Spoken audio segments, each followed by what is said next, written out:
Nasa state of calamity na dahil sa bagyong Tino ang Giwan Eastern Samar na isa sa mga frontliner sa silangan ng bansa tuwing may bagyo. Kaya taon-taon ding nilang sandigan ang bayanihan para sa kanilang kabuhayan at kaligtasan. May report si Oscar Oida.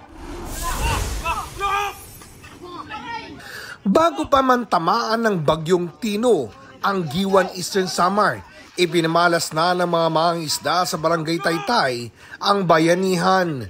Ambag ng bawat isa ang kani-kanilang lakas at kapit-bisig na binubuhat ang hindi lang isa, kundi mahigit 15 bangka na bumubuhay sa kanila. Napakasaya na pagkadaan ng bagyo, katapos ng bagyo makikita namin yung bangka na buo pa, may magagamit pa kami. Para sa akin ang bayanihan ay yun yung pagtulong sa kapwa na walang hinihingi kapalit o sohol. Sa isang bayan na nakaharap sa Pacific Ocean, madalas daw silang makaranas ng malalakas na alon tuwing may bagyo.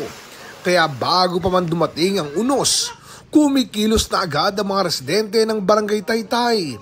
Sandata nila ang pagdadamayan para sama-samang iligtas ang kanilang kabuhayan. Oscar Oida, nagbabalita para sa GMA Integrated News.